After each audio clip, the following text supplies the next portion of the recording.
Ang title na i-share ko sa inyo ngayon ay Jesus is the Miracle Working God, Part 2.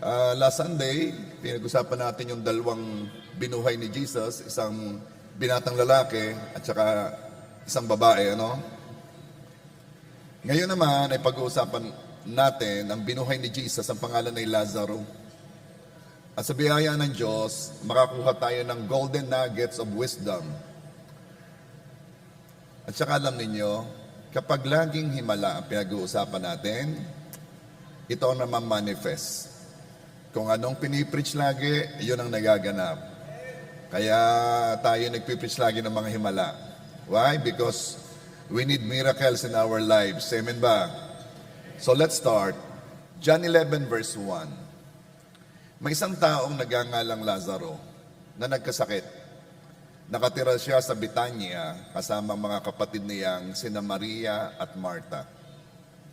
John 11, 2 and 3. Dahil may sakit si Lazaro, nagpasabi kay Jesus ang magkapatid, Panginoon, ang minamahal ninyong kaibigan ay may sakit.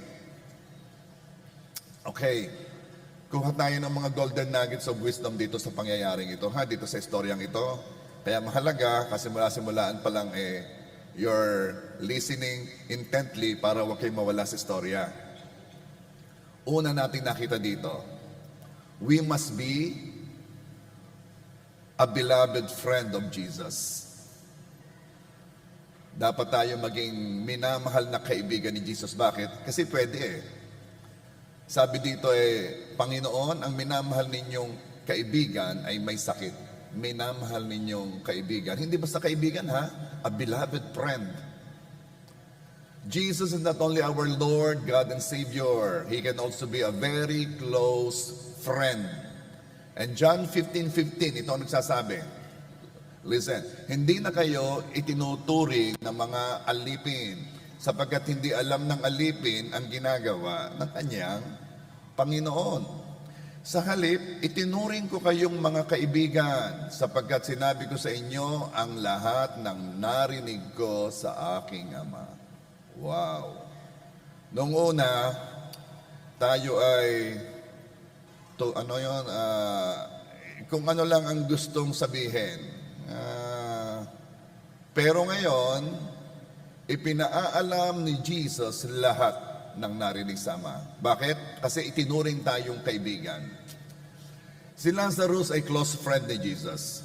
Pati ng sisters ni Lazarus, si Martha at si Mary, hindi lang iisang beses bumisita si Jesus sa bahay ni Lazarus. Kumakain sila doon, nagkukwentuhan. They are enjoying each other's company. Time is our most precious commodity. Maaaring sasabihin ninyo, ito ang aking pinakamahalaga sa buhay ko, itong aking sapatos, o whatever. Pero, ito yun ang pinakamahalaga talaga sa atin ay ang panahon. Why? Yung pera mawala man, kikitain mo Manghina ka man, pagkatulog mo, nabalik ang lakas Yung time, pag lumipas, wala na yon.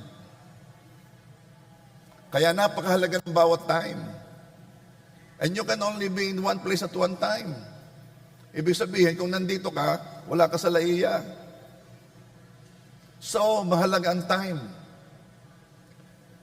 Kaya you are blessed pag may gustong mag-spend ng kanyang time with you. You are blessed pag may gustong mag-spend ng time with you, gustong magkape, tayong magkape dito sa Cheer Up.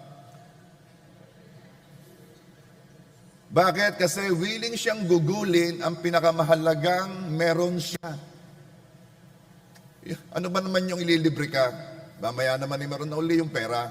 Pero yung time niya, na sa halip nasa bahay, nanonood ng Netflix, o in his job, doing something that he can earn, or wherever she could be.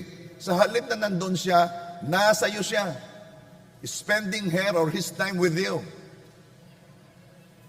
Kaya naman, dahil willing siyang gugulin ang pinakamahalagang meron siya, dito nabubuo ang friendship. by spending time together. This is what friends do. Kaya naman, yung mga magkaibigan, they intentionally get together. And what else? Ano pang ginagawa ng magkaibigan? Sapagkat sinabi ko sa inyo ang lahat ng narinig ko sa aking Ama. Look. Sabi ni Jesus, hindi tayo alipin, tayo friends. At ang sabi niya, kasi sinasabi ko sa inyo lahat. Ito po ang ginagawa ng magkaibigan. They tell things to each other. Depende ng closeness ng friendship, ha? Kung anong willing mong sabihin sa kanya. Kung hindi masyadong close, medyo on guard ka, hindi mo sinasabi lahat. Pero pag kayo close na close, you freely tell everything to him or to her without, wala yung pag-iingat, sinasabi mo lahat. This is the kind of friendship Jesus has for us. Sinasabi ni Jesus lahat ng narinig niya sama. Lahat. So, ang gusto ni Jesus na friendship na meron sa atin ay hindi ba sa friendship ba? Gusto niya close friendship. And we have a friend in Jesus. Kaya naman, okay lang makipag-usap sa kanya bilang isang kaibigan. Yung iba hirap na hirap manalangin, paano ko ba mananalangin? Ano ho ba sasabihin ko? Sasoluhin ko ho ba? Tama ho ba ang aking sunod-sunod? Kanino ho ba ako mananalangin? Paano ho ako magtatapos? Pwede ba? Treat Jesus as your friend. Okay lang makipag-usap sa kanya bilang kaibigan.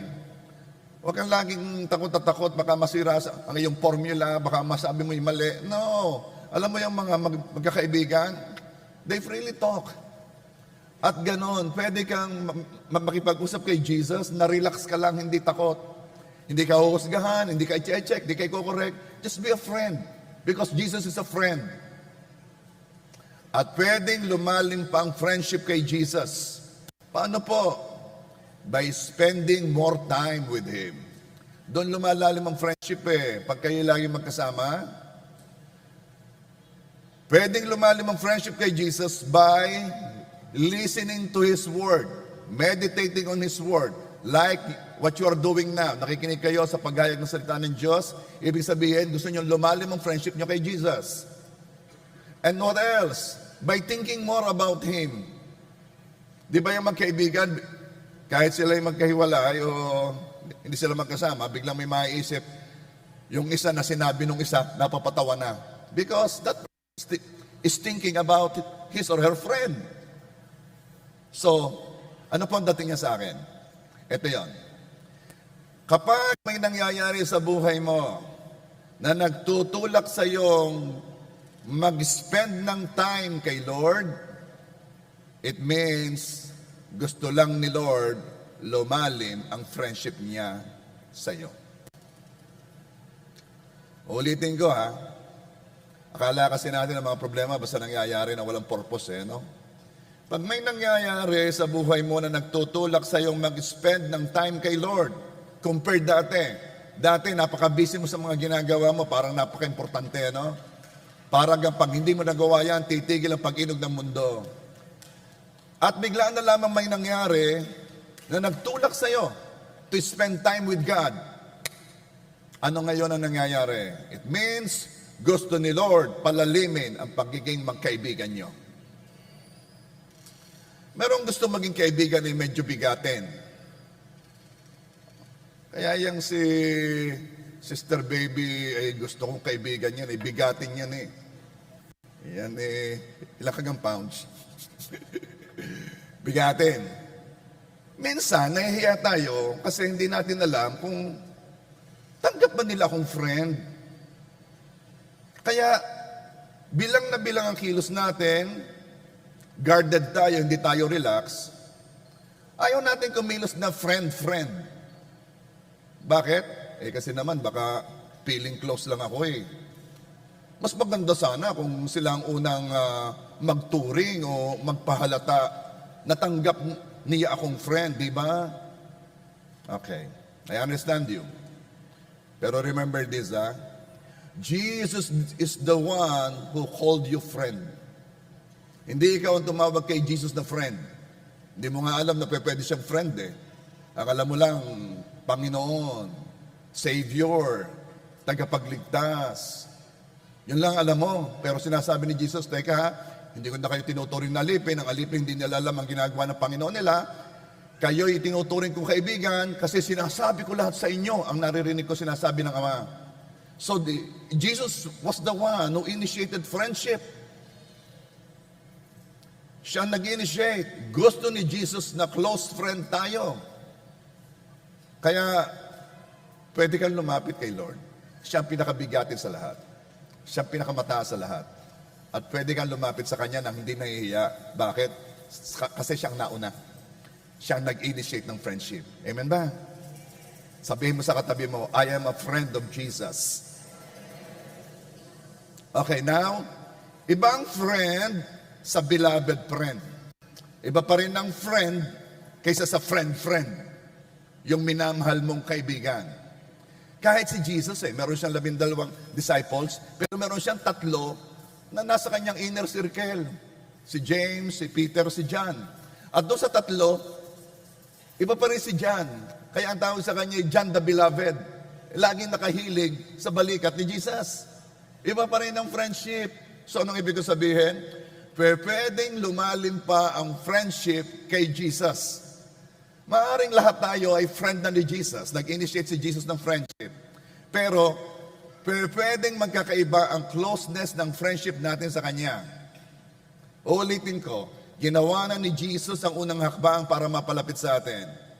Hinihintay naman ni Jesus ang response natin sa ginawa niyang hakbang.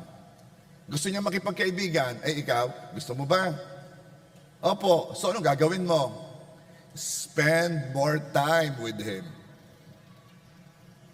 Kapareho lamang yan ang ikaw ay kasamang kaibigan mo, tayo, samahan mo ako sa Lipa, magsha-shopping ako. Kapareho lang yung sinabi mo sa friend mo, samahan mo naman ako dito, ano ang gagawin natin? Tayo magkakape, you're spending time together, ganun din kay Jesus. If you want to be closer with Jesus, spend more time with Him. Kaya sabi ng James 4 verse 8, draw near to God and He will draw near to you. Are you there? I thank God because you are here. You have decided to spend more time with God. Amen ba? And friendship is intentional. Kaya pag sinabi ng friend mo, punta ka dito, you have a choice not to go. Ganon din kay Lord. Merong invitation si Lord, come, be my friend, have a relationship with me. Pero response mo pa rin, pasya mo pa rin. What will you do? Are you going to continue in your own old life na na may kaunting, may kaunting Diyos, pero may kaunting ganito, may kaunting ganan, hindi ka magiging close. Pag ganon. So that's the first thing, the gold nugget that we saw. Be a friend of Jesus. Okay? O sabihin mo sa katabi mo, you are a friend of Jesus.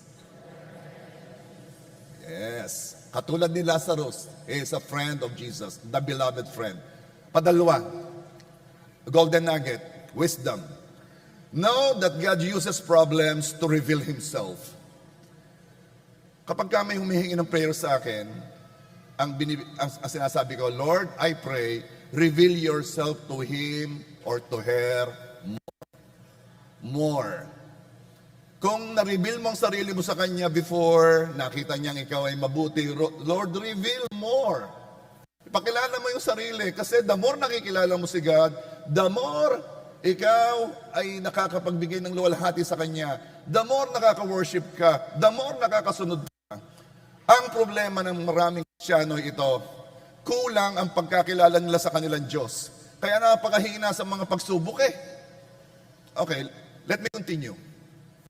May mga tao na kapag may nangyayari hindi maganda sa buhay nila, o sa kanino man, ay ang agad na iniisip ay siguro ito dahil may nagawa siyang kasalanan at ang nararanasan niya ay consequences o disiplina. O baka pinaparusahan siya. By the way hindi nagpaparusa si Lord. Disiplina, sige. Yung mga nangyayari, resulta lang yan ng ginawa. Maaari ba naman kakainin mo lahat ng matataba tapos nag-e-expect kang hindi tataas ang kolesterol? May consequences, di ba? Okay. Pero meron ding pangyayari sa buhay, hindi magaganda, na ang reason is because we are living in an imperfect world, in a fallen world.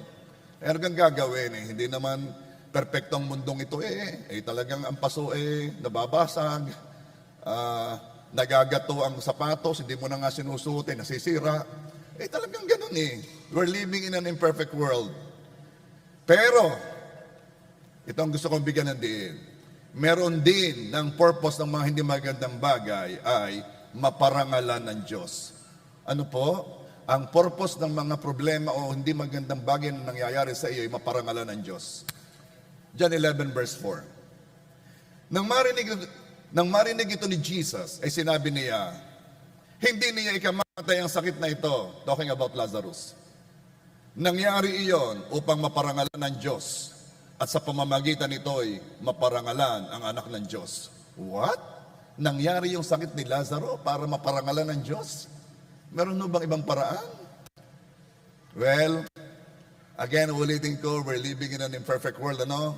Pero yung mga pangit na nangyayari yon by God's grace, nagagamit ng Diyos yon para mag-glorify siya. At alam ba ninyo, napaparangalan ng Diyos pag nakikilala siya. John 11 verse 5 and 6. Mahal ni Jesus ang magkakapatid na Marta, Maria at Lazaro. Tatlo yan magkakapatid. Verse 6. Gayunman, nagpalipas pa siya doon ng 2 araw mula nang mabalitaang may sakit si Lazaro. Si Jesus nasa Jerusalem. Si Lazaro nasa Betania. 3 kilometro ang layo noon. Malapit lang. Pwedeng lakadin. Sadya naman nun nilakad, Hindi, pwedeng sakay sa kabayo. Pero my point is this. Why is it? May sakit si Lazaro. Sa halip na magpunta agad doon si Jesus, nagpalipas pa siya doon ng 2 araw. Bakit hindi agad siya pumunta sa bahay ni Lazaro sa Betania? Bakit 2 araw sa Jerusalem? Why? Kasi this situation is designed para makilala pa si Jesus at sumampalataya ang mga tao sa Kanya. Uulitin ko, merong mga sitwasyon, kahit pangit, yan ay designed.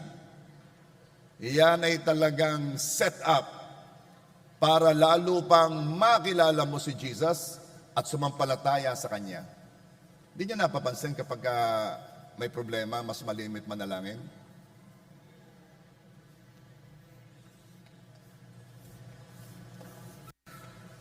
Pag may problema, pag may gusto, pag may hinihiling, mas malimit, mas mahaba na manalangin. At nagko-connect pa sa mga mananalanginin, makikisama-sama naman sa prayer. So kita mo na agad na ang problema ay set up ni Lord para mas lumapit tayo sa Kanya. Now let me continue. John 11 verse 15. Ngunit dahil sa inyo, ako'y nagagalak na wala ako roon. Sabi ni Jesus, nang sa gayon ay sumampalataya kayo sa akin. Tayo na, puntahan natin siya. That was after 2 days. And verse 17, pagdating ni Jesus, naalaman niya ang 4 na araw nang nakalibing si Lazaro. 4 na araw ng patay. Hindi naman agad nagpunta tumigil pa ng 2 araw si Jesus. Bakit kaya? Kasi kailangang mamatay si Lazarus. Kailangang mangyari yung pangit na pangyayaring yon. Kailangang 4 na araw na namatay. Kailangan talagang mailibing. Bakit? Para kapag binuhay ni Jesus, maipakita sa mga tao ang kapangyarihan niya. Maipakita sa mga tao na si Lazaro ay talagang patay. Hindi yan clinically dead. Talagang patay. Kung huhukayin niya, nangangamoy na. Para kapag binuhay ng Panginoong Hesus, ay maluwalhati ang Panginoong Hesus at sumampalataya sila sa Kanya. Alam naman natin ang pangyayari dito binuhay ni Jesus si Lazarus Alam ba ninyo after that? Doon na naguluhan ang mga Pariseo, ang mga punong pari sa panahong iyon. Doon na sila nataranta, doon sila natakot. Alam mo sabi nila, kapag ito'y nagpatuloy, ang mga tao ay susunod na sa Kanya. Ibig sabihin, mawawala ang impluwensya ng mga pari. Susunod na sa Kanya. At doon na sila nagbalak ng masamang balak na mawala si Jesus. Dahil yan sa himalang yan. Sobra ang dating ng himalang yan. 4 na araw ng patay, binuhay ni Jesus. Kaya set up yun eh. Kaya 2 araw na hindi siya nagpunta. Gusto ko lamang sabihin sa inyo, may mga problema talagang design ni Lord. Nung una talaga ayaw ko mag-preach ng problema. Sabi ko, ba't ka lagi na may pipreach yung problema? Para namang ini-invite pang problema. As I mature, nakita ko, hindi dapat matakot sa problema. Kayo naman, marami na kayong nadaan ng problema, diga. O tingnan ninyo, kay ayos na ayos, kagaganda ng bihes, kababango, ay, mga buhok ay may kulay, bago ang sapatos. Ano ibig kong sabihin? May mga dinaan na kayong problema, pero ginamit ni Lord ang mga problema ngayon to make you a better person. Amen ba? Kung sa palagay mo ay nagtatagal ang sagot sa iyong panalangin. Okay, sino yan? Sino yan? At habang dumadaan ang panahon ay parang lalong humihirap ang sitwasyon. I-consider mo na pwedeng sinasadya ni God. Bakit naman po? Hirap na ako kasi napakadaming nadidevelop sa iyo kapag ka ikaw ay nasa problema. Napakadami. Ang bilis nitong magpamature. At ang purpose, kaya pwedeng sinasadya ni God, hindi ko sinasadya, sabi ko pwede. Ang purpose ay upang magkaroon ka ng testimony.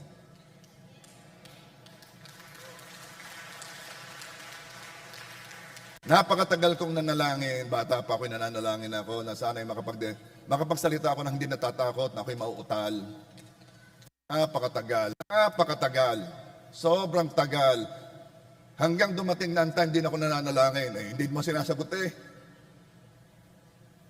Yun ang akala ko. Noong unang araw ako sinagot na, pero ang timing hindi ko hawak. Uulitin ko, noong unang araw ikay nanalangin, ang timing hindi mo hawak. Kanya yon.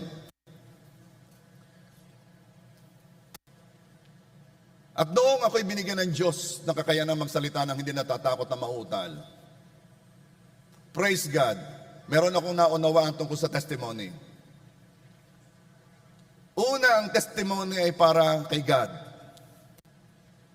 Ito'y nagbibigay ng glory kay God. Kaya saan man ako pupunta, ako'y nagpunta sa Korea, ako'y nag-share, naulit ko na naman yung testimony ngayon. Ako pala'y nandoon 2007. Tama ga?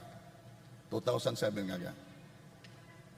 O 19... Basta sa South Korea. O masyadong ano. Tama, no? Ang tagal na. Pero yung nandoon, ay tanda pa sinabi ko. Ang sabi niya, nagpatotoo ako na ako'y dati hindi makapagsalita. Napansin ko, lagi kong ginagamit ang testimony ngayon. Saan man ako pupunta. And my purpose is to give glory to God. Na si Lord ay kayang baguhin ang anuman sa iyong buhay, yung mga problema na akala mo hindi na mawawala, pwedeng gawaan, gusto niya ng Panginoon. Yun ang aking sinashare. At nagbibigay ako ng glory kay Lord. Ang purpose ko yon. Another purpose ng testimony. Ang testimony ay para sa atin. Dahil sa testimony yon, ako'y na-humble. Walang tayo dito na hindi ko alam na ako'y dating nauutal, yun ay buhay na buhay sa akin. Kaya hindi ako makakuha ng glory na praise God, ako'y nakakapag-share sa inyo, nakakapagsalita ng dire-diretso. Hindi ko makuha ang glory kasi alam ko dati hindi. Alam ko hindi ako ito. Alam ko ako'y biniyayaan ng Diyos. Kaya kakahambol. Ang testimony para din sa iyo. Magpapaalala lagi sa iyo ng pag-ibig at kapangyarihan ng Diyos sa buhay mo. Amen ba? Ano pa? Ang testimony ay para sa iba. Para ma-encourage sila. Kung nangyari sa kanya, hindi pwedeng mangyari sa akin. Kaya mahalaga ang testimony. May mga nag-message sa akin nung narinig ang testimony nung dalawa na nagpatotoo. Sunday ay they were encouraged. At ang gusto nila, sabi nila, ako'y magte-testify din. What is my point there?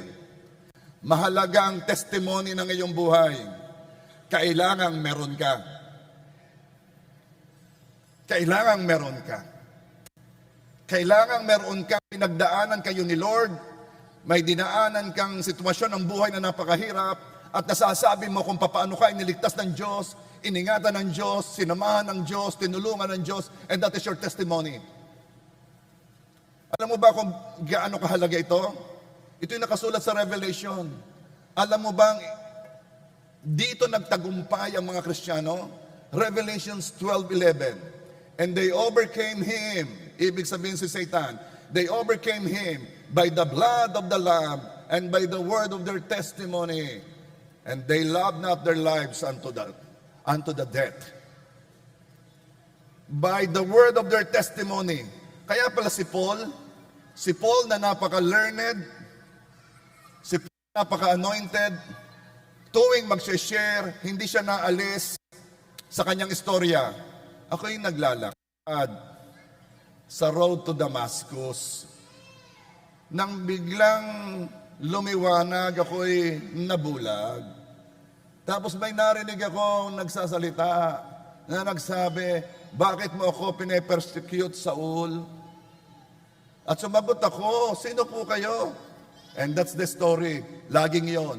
Kung ang kausap man niya ay mangmang, o kausap man niya ay hari, hindi siya naalis sa kanyang testimony. Bakit? Because he has a very wonderful testimony of a relationship with God. Ikaw, kapatid, you need a testimony. Kailangan mo ng patotoo sa buhay mo na magpapaalala sa iyo ng kabutihan ng Diyos para kung pakikidumadaanan naman sa pagsubok, maaalala mo lamang kung ano ang ginawa ng Diyos sa buhay mo noon.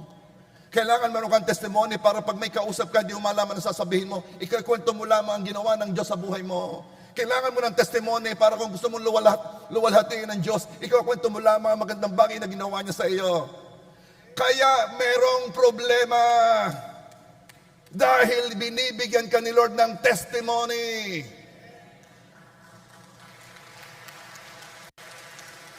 Kaya kung wala pang sagot sa panalangin mo, anong ibig sabihin? Pinagaganda pa ni God ang iyong testimony. Tatagal ka pa naman sa akin ako'y elementary, high school, hindi pa nga makapagsalita. Tagal na ko. Bata pa'y nananalangin na. Hanggang tumigil na nga ng pananalangin. I learned to live with it. Pero praise God, si Lord will never be late. Alam niya ang timing. Alam niya. Sa mga problema, nagpapakilala si Jesus. Mas matindig magpakilala si Jesus kapag ang isang tao ay nasa problema. John 11:21. Sinabi ni Martha, Panginoon, kung narito po kayo, hindi sana namatay ang kapatid ko. Na-late nga Anong ibig sabihin ni Martha? Kung ating i-interpret, itatranslate, anong sinasabi ni Martha? Jesus, na-late ka. Na-late ka ng dating. Kung nakaaga-aga ka, ay buhay sana ang kapatid ko. I want to remind you, hindi humihirap ang sitwasyon kung hindi pa dumarating ang pagpapala sa panahong gusto mo. Uulitin ko. Hindi mas humihirap ang sitwasyon kapag hindi pa dumarating ang pagpapala sa panahong gusto mo. Matagal na pahirap na ng pahirap.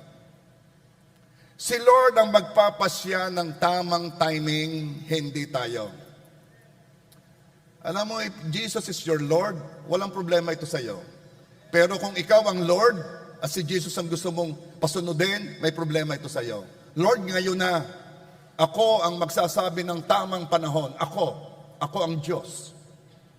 No, kung walang problema sa iyo na si Jesus ang Lord, you will be relaxed. Meron kang Panginoon, siyang may hawak ng oras, siyang nakakaalam ng tamang timing, hindi ikaw.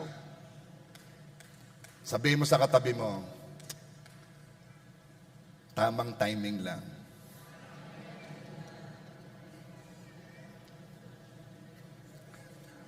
Ang pagtanggap ng pagpapala ay itinakda ng Diyos sa panahong magbibigay ito ng mas mataas na luwalhati sa Kanya. Tayo kasi self-centered. Akala natin ang mga bagay ay nakasentro sa atin. Kaya gusto natin ay ganito ang itsura, ganito ang panahon, ganito ang paraan. Hindi natin naunawaan ang Diyos ang sentro ng lahat. Everything revolves around Him. Pati ang nangyayari sa buhay mo, revolves around Him. Timing niya, oras niya, paraan niya, itsura na gusto niya. It's about Him. Kaya kung Lord mo si Jesus, ikaw ay relax. Kasi si Jesus na Lord mo ay friend mo, kaibigan mo. Relax ka lang kasi ang may hawak ng plano ng buhay mo ay kaibigan mo. Your beloved friend. Kaya naman, ang pagtanggap ng pagpapala ay itinakda ng Diyos. Kaya, hindi lang masabi ni Jesus, Martha, God will never be late. Pero masasabi ko sa inyo, Christian, JA1 family, God will never be late.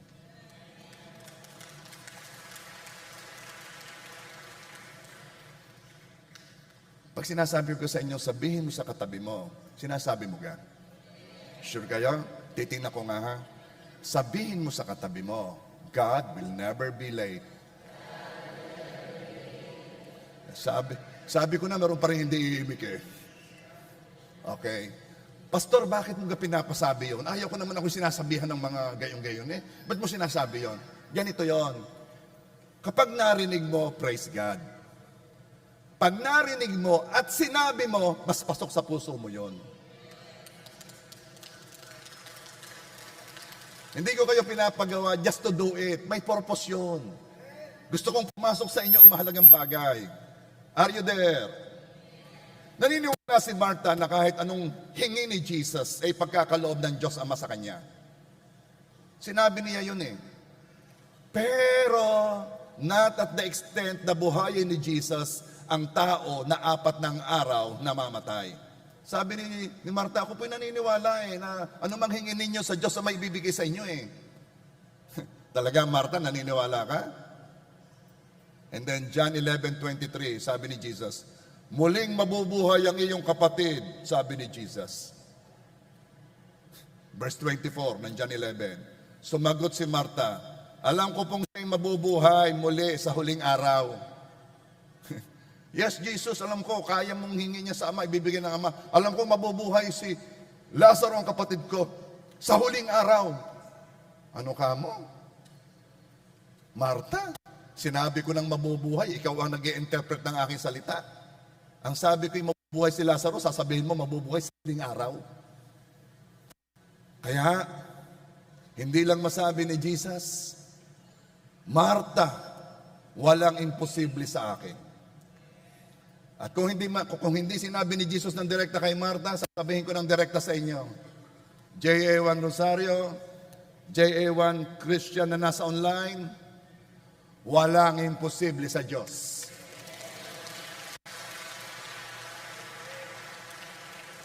Again, sabihin mo doon sa katabing hindi mo sinabihan kanina.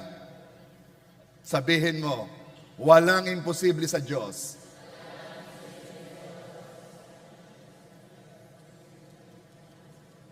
We are so blessed. We are so blessed. Why? We have the Bible. I pray you have a Bible. And I pray you are reading your Bible. Di po, nasa app na po eh. Dito po ako nagbabasa. Well, kanya-kanya yan, ano? We are blessed na narinig natin ang preaching of the Word. Si Martha, noon lamang nakikilala si Jesus. Wala siyang Matthew, Mark, Luke, John.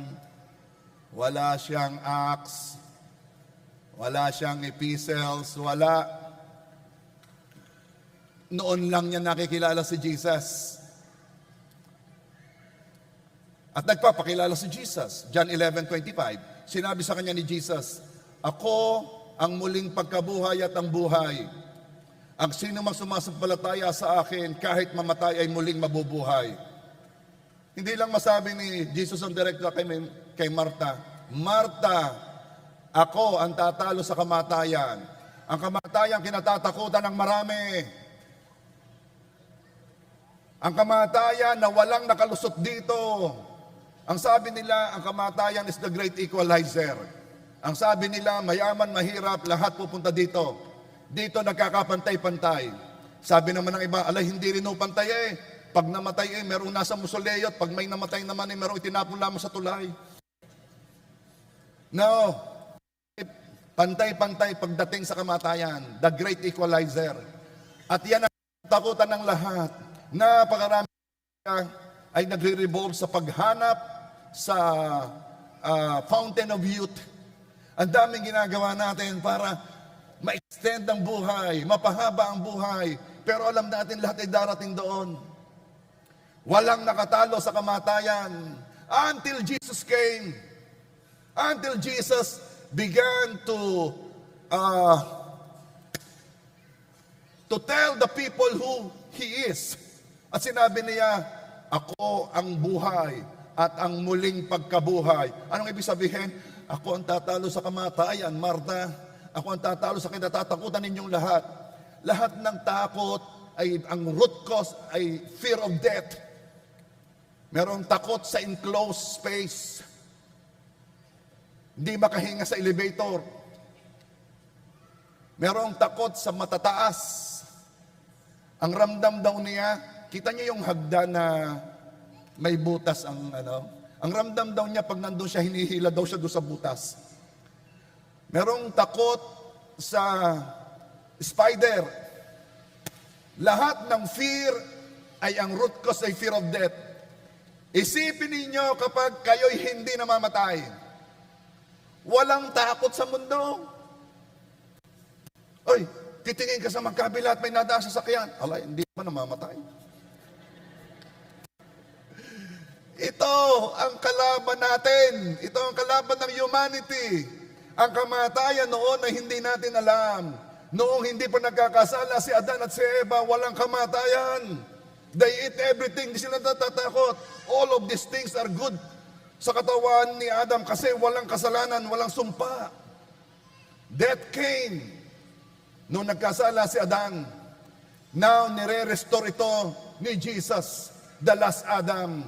Nire-restore ni Jesus ang nawala sa tao sa paraiso. Nire-restore ni Jesus ang life. Kaya nung dumating si Jesus, ang sabi niya, ako ang buhay at ang kasaganaan nito. Napakalungkot ng taong walang Jesus. Kawawa ang taong walang Jesus. Kawawa ang taong hindi nananampalataya sa Panginoong Jesus bilang kanyang tagapagligtas. Dahil pag wala siyang tagapagligtas, siya'y nasa ilalim ng kamatayan. Tayo'y hindi. Tayo'y mamatay man. Tayo'y bubuhayin muli. Bakit po, Pastor, kayo share ng word? Ba't hindi na lang nyo hayaan? Kung Muslim, di Muslim. Kung Buddhist, Buddhist. Kung anong kanilang relihiyon, di iyon. Kung dumating na ang kanilang Jesus, di yun ang kanila. Ba't ka? Kasi napakahalaga ng ating mensahe. Anong it's a matter of life and death? It's not only a matter of life and death, it's a matter of eternal life and eternal death.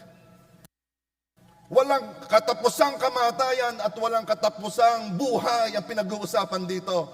That's why we will not stop sharing the gospel. We will not stop telling the world that Jesus is your Savior, na kailangan mong iligtas.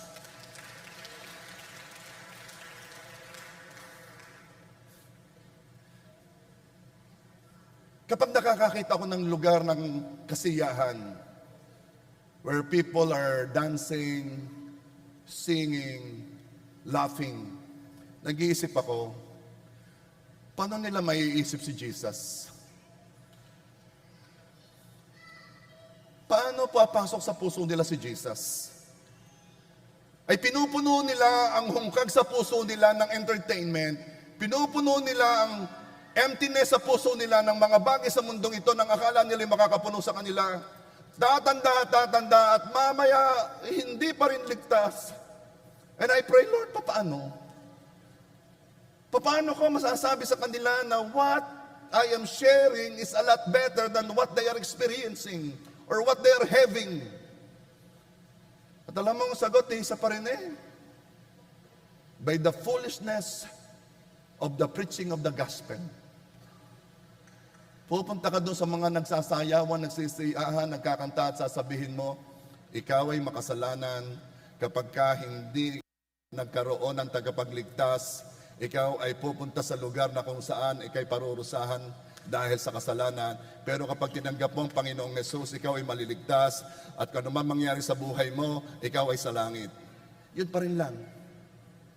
The simple gospel. Yun pa rin lang ang pangharap natin. At hayaan natin ang banal na Espiritu ang kumilos sa puso nila. Are you there? We are blessed, we have the Bible. At si Jesus gusto sabihin kay Martha, Martha, ako ang tatalo sa kamatayan. John 11:26, at sino mang nabubuhay at sumasampalataya sa akin ay hindi mamamatay kailanman. Naniniwala ka ba sa sinabi ko? Ay, tingnan ninyo. Nagpakilala si Jesus, ako ang buhay at ang pagkabuhay na maguli. Ako ang tatalo sa kamatayan. Walang imposible sa akin, Martha. I will never be late, Martha. Pero sa huli, ito ang sabi ni Jesus, naniniwala ka ba sa sinabi ko? Naniniwala ka ba? Kung sa palagay mo ay nagtatagal ang sagot sa iyong prayer, i-consider mo rin na hanggang ngayon ay sigurado ng Diyos kung naniniwala ka. Maraming sinabi, na-reveal sa akin, narinig ko, oh, I was blessed. Pero ang sunod na tanong, naniniwala ka ba? Opo. Ay bakit hanggang ngayon worried ka? Dahil kung naniniwala ka, may kapayapaan ka. Naniniwala ka ba? Na ang Panginoon mo will never be late? Ay, opo. Ay kung ganon, di magsaya ka. Dahil siyang may hawak ng tamang timing. Naniniwala ka ba? Iba na marinig mo kung sino si Jesus at iba yung sunod na tanong ni Jesus, Martha, naniniwala ka ba?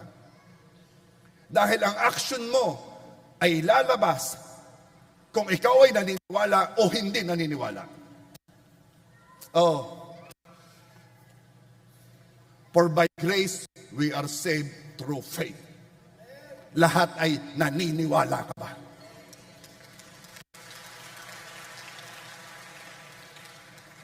At ni Martha, John 11:27, sumagot siya, Opo, Panginoon, naniniwala po akong kayo ang Kristo, ang anak ng Diyos na inaasahang darating sa sanlibutan. Napakahirap niya sa panahon nila. Napaniwalaan si Jesus na ang Misaya. Hanggang ngayon, ang mga Hudyo hindi naniniwala kay Jesus. Ang alam nila, mayroon pang darating na Misaya at hindi si Jesus yon. Matapos mong dumaan sa pagsubok, ay hindi ka na kayang panghinain ng mga dagok ng buhay.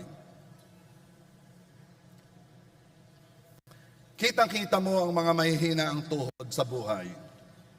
Kaunting pagsubok ng buhay, iyak na, ngatog na, sira ng diskarte, nagbe-breakdown na.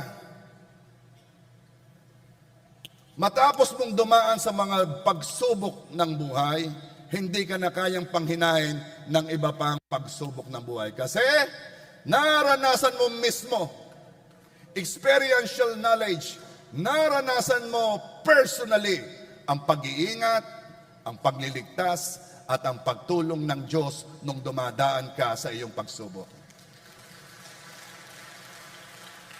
Nako, ganito ang nangyayari. Alam ko na iyan. Eh bakit nyo alam ay nangyari na yan? Hindi ako pababayaan, hindi ako iiwan ng aking Panginoon. Kilala ko siya, nangyari na. That is why you need testimony. Kaya kailangan mo ng testimony ng buhay mo para may masabi ka rin kapag ka nandito na ang problema at nananakot sa iyo at haharap mo, sasabihin mo, alam ko na iyan. Eh bakit? Naranasan ko na dati yan. Iniligtas ako ng Panginoon at hindi ako ililigtas ng Panginoon noon para pabayaan lamang ngayon.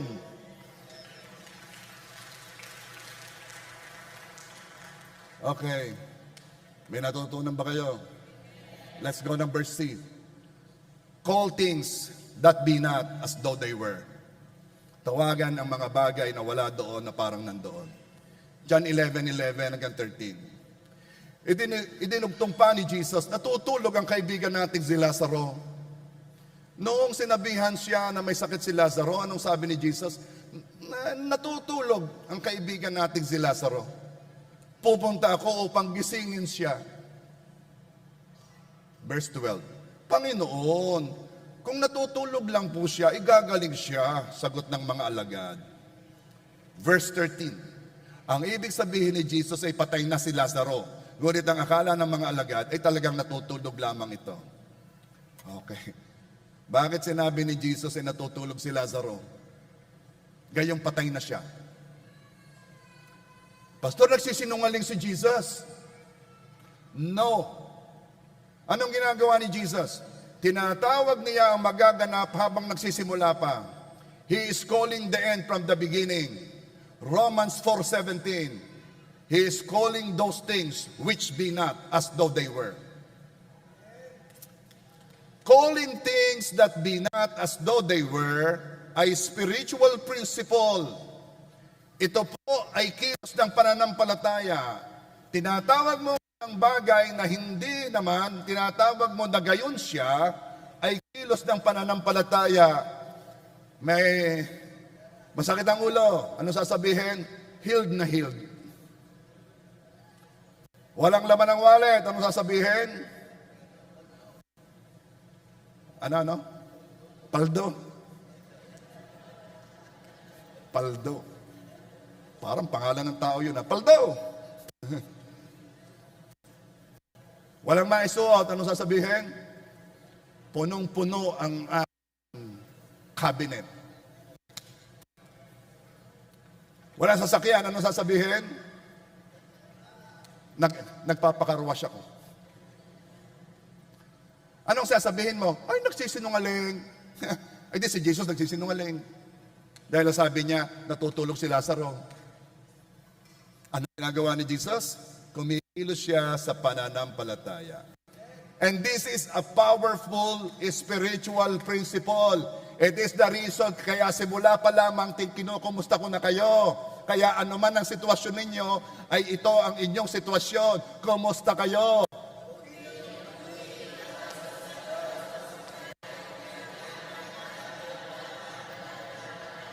Kaya nagpunta ka dito, sabi, hindi naman pabuti ng pabuti ala, ikay sumabay na kasi kumikilos tayo sa powerful spiritual principle.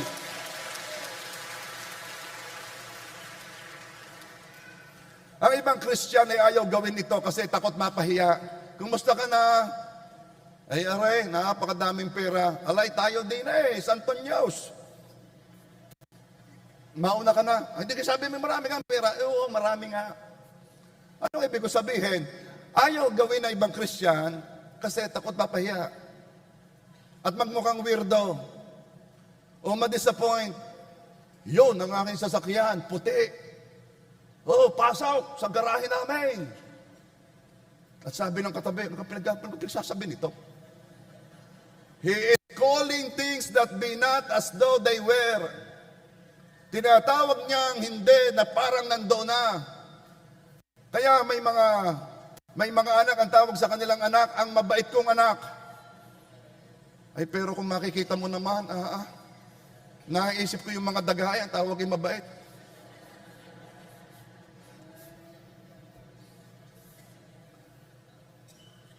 Pinakilalang asawa, itong aking asawa, ang mabait kong asawa. Nananampalataya ka pa o? Totoo talaga.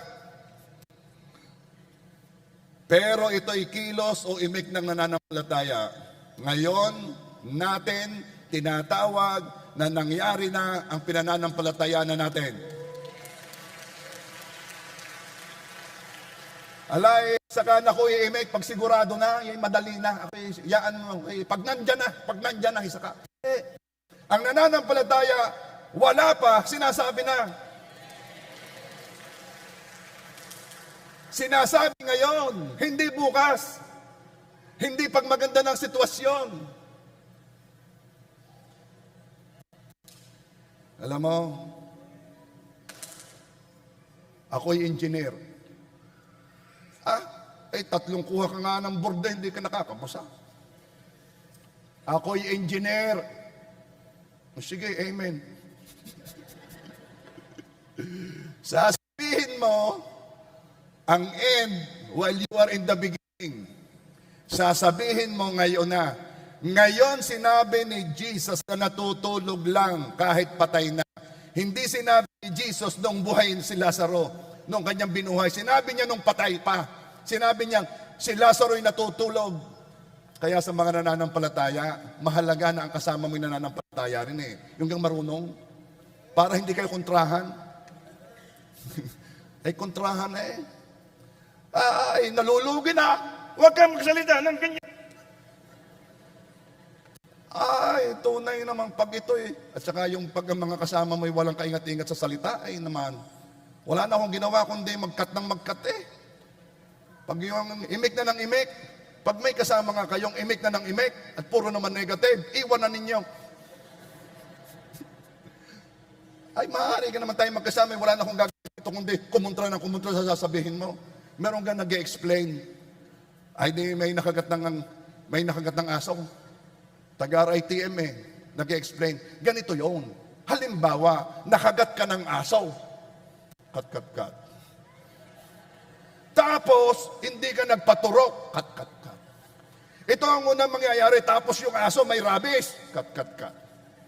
Unang-una, ikaw ay makakaramdam ng kakaiba. Kat. Pagkatapos, ikaw ay maglalaway. Kat.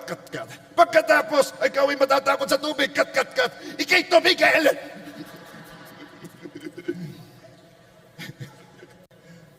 Pag ang kausap, lagi na ikaw ang ginagawa example.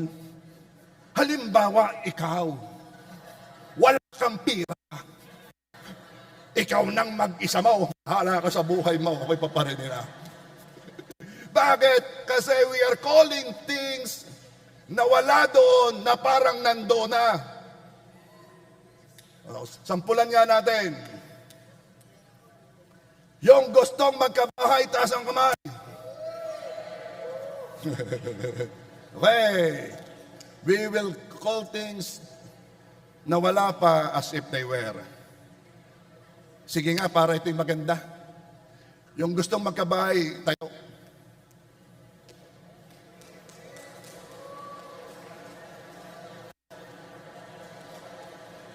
Okay.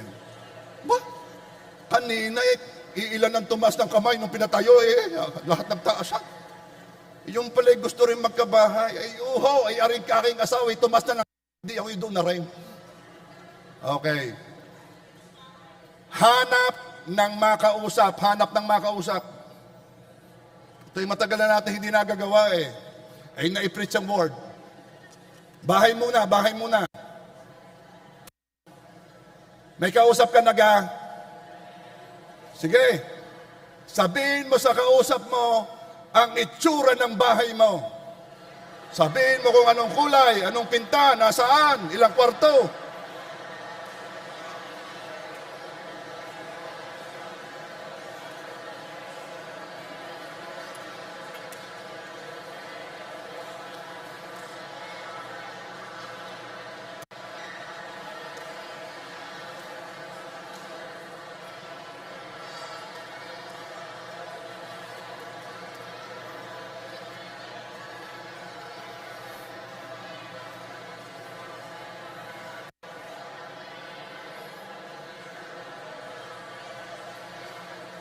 Up and down baga yan. Yung baga ay one story. Ano ang kulay ng tiles? Saan gaya nakagay? Sa Rosario ga?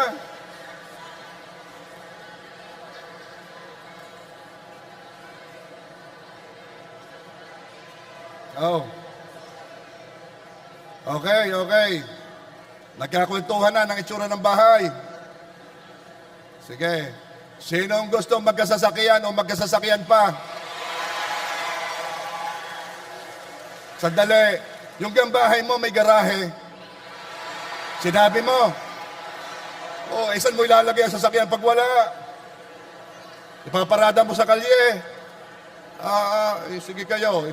Malapit na ipagbawal sa Rosario yan. Yung may gusto magkasasakyan, humanap ka ng makausap uli. Iba naman. Iba naman. Oh, sabihin mo kung anong sasakyan na meron ka. Sabi. Sige.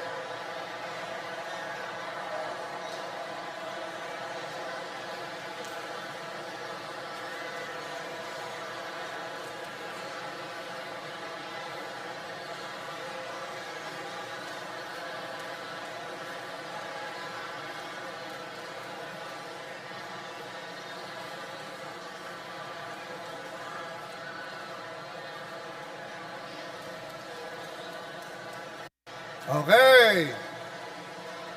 Oh. Sabi nung isa, 4 wheels. Ano ka naman, napaka-general naman yan.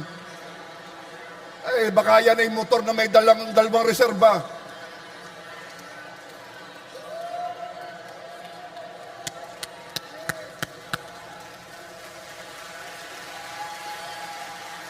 Ano ang ginagawa ninyo? Tinatawag ninyo kahit wala pa na parang nandoon na. Yan din ang ginawa ni Abraham. Tinawag niya ang kanyang sarili na father of all nations, wala pa naman siyang anak. Ganyang kumilos ang pananampalataya. O ngayon, yung gustong magkajowa, magkasawa,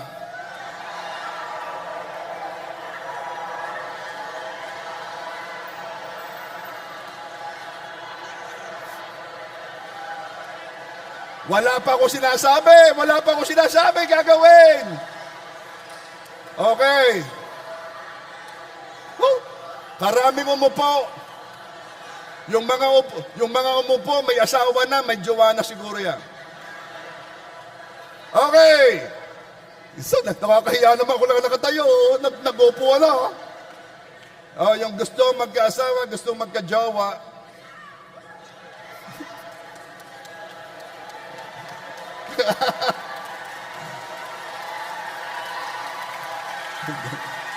sandali. Tatawagin natin yung wala pa asip nandoon na. Amen ba? Okay. Sige. Wag mo na sabihin sa katabi mo. Baka yung pag sinabi mo sa katabi mo, ang gusto mong maging asawa, maging jowa, ay kumontra pa. At sabihin gusto ko rin yun eh. Di, ikaw na lamang ang mag-declare, ano? Ano i-declare ko? Sabihin mo ang itsura, sabihin mo. Sige, basta mag-describe ka ang karakter. 1, 2, 3, go!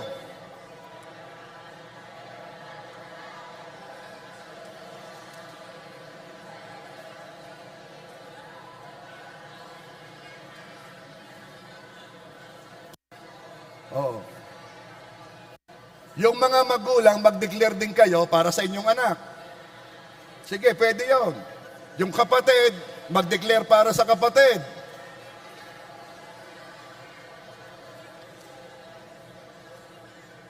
Okay. Ako magde-declare din, ha? Hindi mag-i-amen kayo pag gusto nyo, okay? Ako ang magkakasal sa'yo.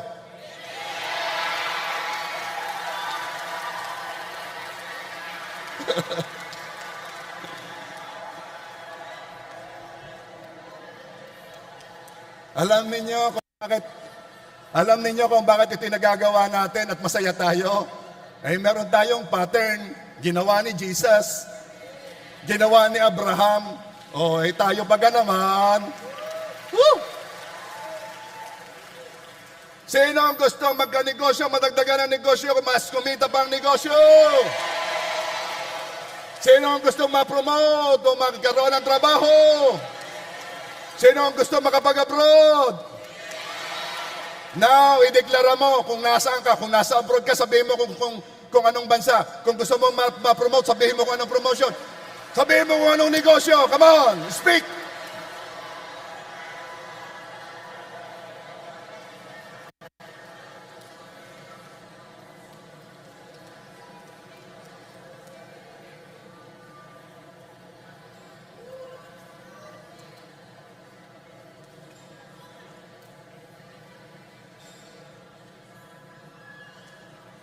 Father God, ang sabi po ninyo sa inyong salita, ang inyong napapakinig na pinag-uusapan namin ay inyong gagawin. Kanino yun? Kanino yun?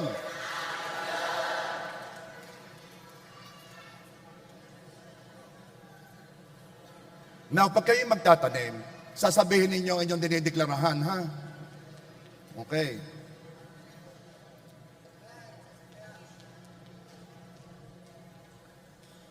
Sino ang nag-declare ng sasakyan? Sabihin mo sa katabi mo, pasasakyin kita.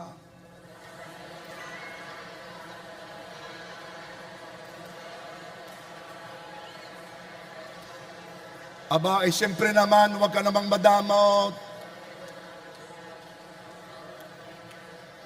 Yung nagdeklara ng bahay, taas ang kamay na nagdeklara ng bahay, sabihin mo sa katabi mo, sa dedication, nandoon ka.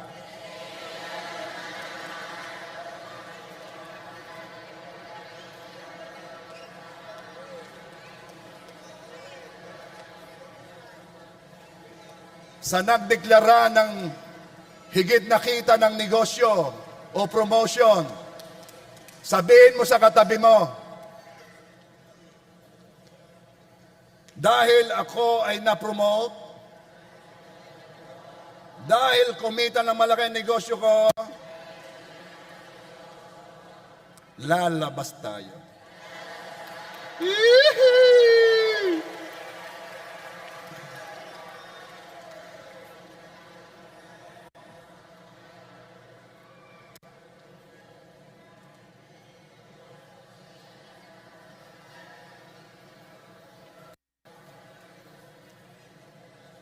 Yung gustong magkaasawa,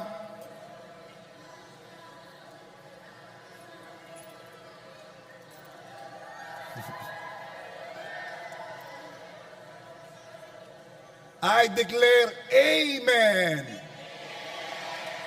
So be it. Alam mo pa lang yan ay pabor. Ang asawa ay pabor ng Diyos. So ang kailangan mo pala ay hindi asawa, ang kailangan mo ay pabor. Amen ba? So I declare favor to you. Oh, mag-amen ka pag ikaw ang gusto magkajowa, magkasawa. I declare favor to you. Ulitin ko, I declare favor to you. Ako naman ang magdideklara. Tayo ay parami. Tayo ay merong afternoon service. Tayo ay nagbubukas ng mga daughter churches sa iba't ibang lugar. Maraming pastor ang napoproduce sa JA1 Rosario. Ang mga pastor natin ay hindi lamang pang Pilipinas, pang abroad pa. Ang mga life group leaders ay pinagpapala ng Diyos. Ang mga tao dito ay pabanal ng pabanal. Ang mga tao dito, ang mga nasa online, pabanal ng pabanal. So come on, let's all stand up.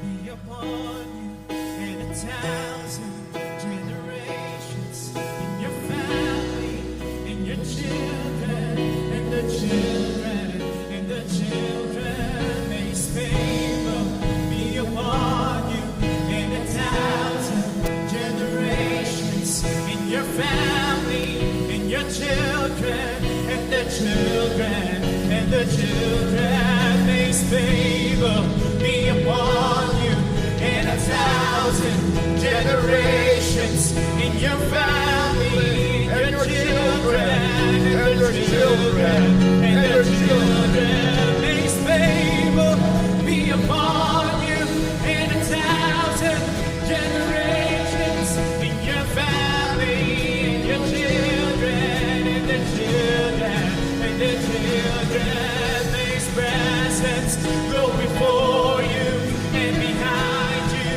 and beside you, all around you and within you. He is with you. He is with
generations in your family, and the children, and their children, and their children. May His favor be upon you, and 1,000 generations in your family, and your children, and their children, and their children. May His presence go before you, and behind you, and beside you, all around you, and within you. He is with you, He is with you. In the morning, in the evening, in your coming, in your going, in your weeping and rejoicing. He is for you, He is for you, He is for you. You are favored. You are healthy. You have divine health. You have satisfied life. Your family is blessed. Your children are blessed. The children of your children are favored. Amen. Ang henerasyon mo ay pinagpala. Amen. Ang henerasyon mo ay favored. Amen. Pinagpala ang pamilya mo. Amen. Pinagpala ikaw. Amen. Lahat tayo ay pinagpala!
Kasama mo ang Diyos.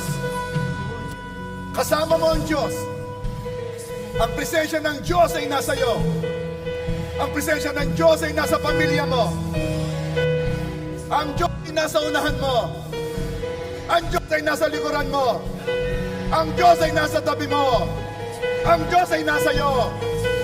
Ikaw ay pabanal ng pabanal. Kamukha ka ng Panginoong Jesus.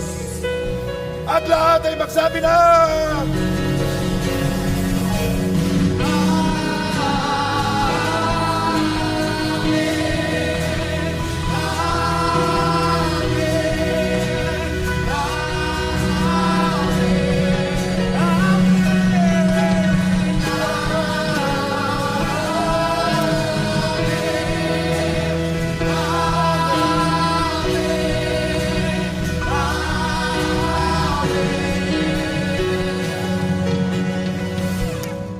Father God, maraming pong salamat.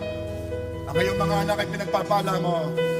Ang iyong mga anak ay favored. Magandang nangyayari. Pabuti ng pabuti. Paayos ng paayos. Pabanal ng pabanal. Payaman ng payaman.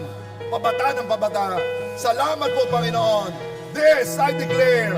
And everybody say,